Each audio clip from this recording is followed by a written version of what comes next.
Max Weber, 1864–1920, was one of the leading sociologists and philosophers of social science, whose works had a profound influence on understanding modernization, capitalism, and the rationalization of society.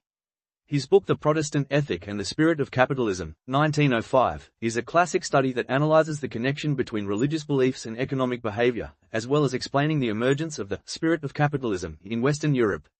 In this work, Weber seeks to show that certain cultural and ethical factors played a central role in shaping rational economic behavior, which became the foundation of modern capitalist society.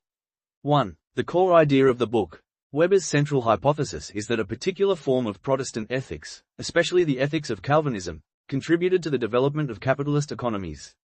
Weber observes that in traditional societies, labor and wealth were often understood as natural elements of life, governed by customs, religious rules, and rituals.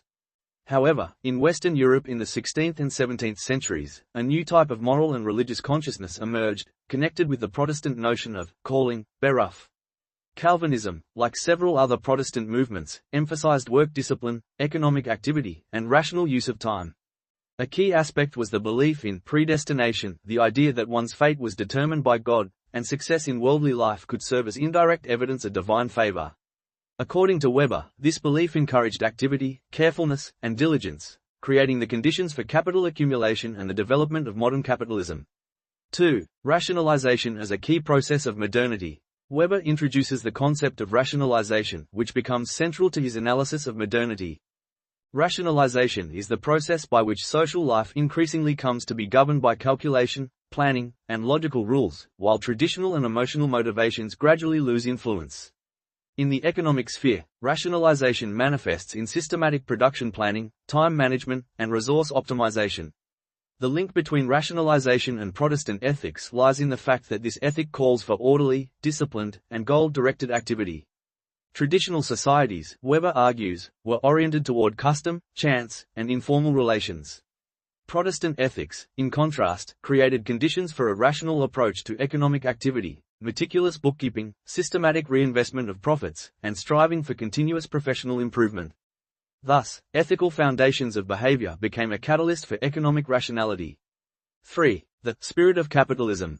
Weber uses the term spirit of capitalism to describe the set of values that characterize modern capitalist society. These values include striving for rational and organized work, discipline and responsibility in labor, accumulation and investment of capital, avoidance of excessive luxury and idleness, orientation toward long-term goals and planning. It is important to note that Weber does not claim that capitalism arose solely from religious causes. Rather, religious ethics created cultural conditions that made rational economic behavior socially desirable and morally justified. Capitalism as an economic system could have developed without it, but Protestant ethics accelerated and structured its emergence. 4. Modernization and the social consequences of rationalization. Weber links the process of rationalization with the broader modernization of Western society. Modernization, in his view, is not only technical progress and economic growth but also profound changes in social and cultural structures. Rationalization affects all spheres of life, from economics and politics to education and daily social relations. One of the most famous concepts associated with Weber's view of modernity is the iron cage of rationality. He warns that excessive rationalization, even if it promotes economic growth, may lead to the alienation of the individual and the limitation of freedom. People become trapped by systems, bureaucratic procedures, and economic rules that subordinate personal desires and moral orientations. This paradox of modern civilization, where freedom and efficiency coexist with the formal machinery of society, remains relevant in the 21st century. 5. Influence on sociology and modern understanding of economics. Weber's work had a profound impact on sociology, economics, and the philosophy of modernity.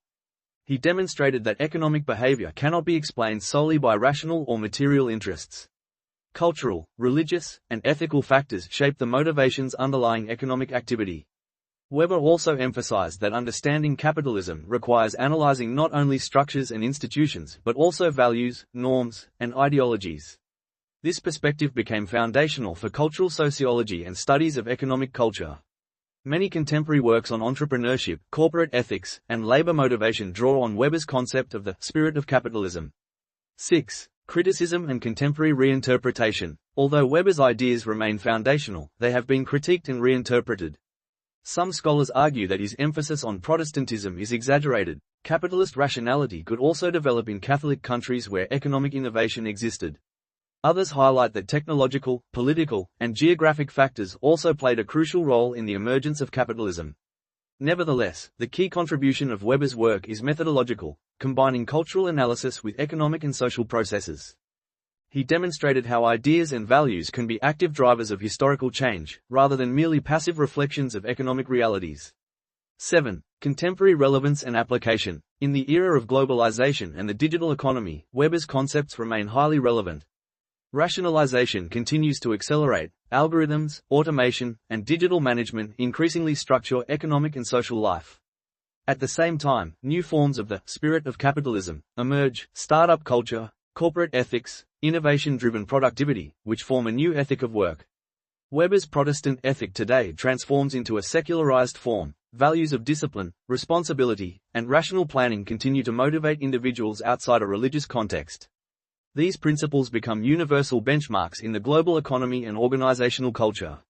8. Conclusion. Max Weber's The Protestant Ethic and the Spirit of Capitalism is a foundational study that integrates cultural, religious, and economic analysis. It shows how religious values and ethical orientations can shape rational economic behavior, stimulate capitalist development, and influence the process of societal modernization. The concept of rationalization and the iron cage allows us to understand the paradoxes of modern civilization, where efficiency, planning, and systematization can simultaneously promote progress and constrain individual freedom. Weber's ideas continue to inspire sociologists, economists, and philosophers, offering tools for analyzing the interaction between culture and economics, as well as understanding the moral and ethical foundations of modern capitalism.